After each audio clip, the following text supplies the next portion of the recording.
4 points sont inscrits à l'ordre du jour de cette session extraordinaire. Il s'agira notamment de la poursuite de l'examen des pétitions à charge d'un membre du bureau définitif de l'Assemblée nationale, de l'élection et installation du bureau définitif de la Chambre basse du Parlement, des projets de loi de ratification et de contrôle parlementaire. Pendant la lecture de la décision convoquant cette session extraordinaire par le rapporteur Gaël Boussa, un incident malheureux se produit. Le député national Didi Manara a fait intervenir le muscle, créant ainsi un moment de trouble. Tension apaisée, la séance a repris et le président du bureau d'âge, Christophe Mbosoko Diapwanga, a prononcé son discours des circonstances dans lesquelles il circonscrit le contexte de cette session. Il appelle les députés nationaux à plus de tolérance mutuelle et rappelle au gouvernement l'urgence de pacifier les partis de la République en proie à des exactions sommaires. Je vous exhorte à préserver le même état d'esprit de paix, de justice, de respect mutuel et de tolérance politique au cours de la présente session. Les bureaux d'âge s'engagent à collaborer à cette vérification en toute équité et en toute transparence, avec le concours des familles politiques, de tous les honorables députés, les partis politiques et regroupements politiques, ainsi que les groupes parlementaires. Je dois rassurer tout le peuple congolais que, comme je vous l'avais dit l'autre fois, que c'est le moment où les députés, vos représentants au niveau de l'hémicycle ici, vont s'exprimer pour l'intérêt de toute la population de la RDC. Moi, ce qui m'intéresse, à part le nouveau bureau qui va répondre à tous les désirata de la population, c'est qu'il y a aussi un point qui est aussi inscrit, c'est le contrôle parlementaire.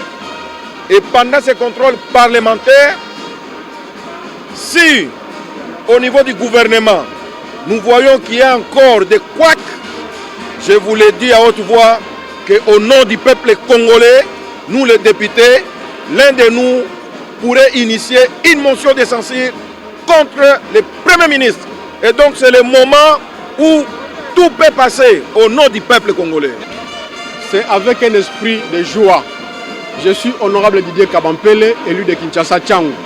C'est vraiment l'esprit de joie parce que ça c'est la nouvelle année 2021 qui vient de commencer et directement il y a la session extraordinaire qui vient d'être lancée aujourd'hui avec quelques points inscrits à l'ordre, notamment l'installation du bureau définitif et aussi le contrôle parlementaire.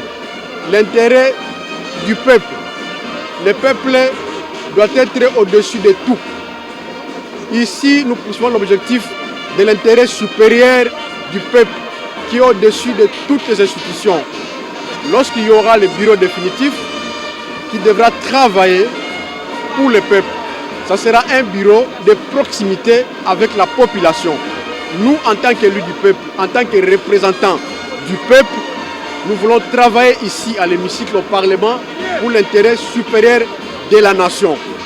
Donc, si les chefs de l'État prennent d'abord l'intérêt supérieur de la population et si tous les politiques travaillent pour l'intérêt du peuple, donc allons-y du côté du chef de l'État, adhérer à sa vision pour que le peuple se retrouve. Nous voulons que les changements arrivent avec ce nouveau bureau. Merci beaucoup.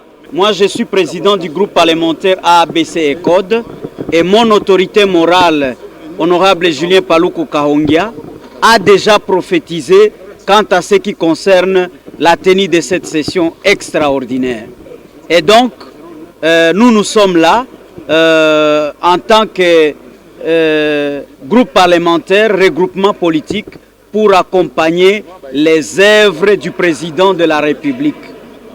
Nous soutenons les actions du président de la République pour que la paix se rétablisse dans le pays et pour que le peuple trouve son pain quotidien.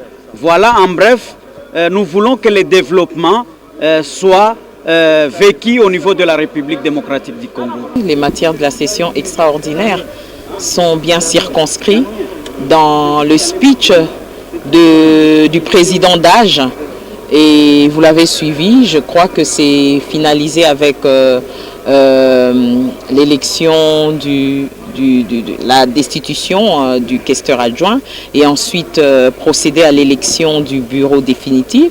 Et vous savez, nous sommes dans un début d'année et procéder au contrôle si possible, au contrôle si besoin, si le chef, et organiser les affaires courantes. Donc vous savez, la République ne va pas s'arrêter parce que nous sommes en session. Nous sommes là en session extraordinaire. Nous allons donc traiter aussi les affaires courantes telles que les stipule notre règlement intérieur. C'est une suite logique de l'arrêt de la Cour constitutionnelle parce que beaucoup n'ont pas compris. Ce que le président du bureau d'âge a dit aujourd'hui est bien dit dans l'arrêt de la Cour constitutionnelle qui donne pouvoir, qui a interprété notre règlement intérieur. Ça veut dire qu'ils ont donné le pouvoir au bureau d'âge d'organiser les élections, non pas seulement à se limiter à l'organisation des élections, mais d'assumer le plein pouvoir du bureau de l'Assemblée nationale.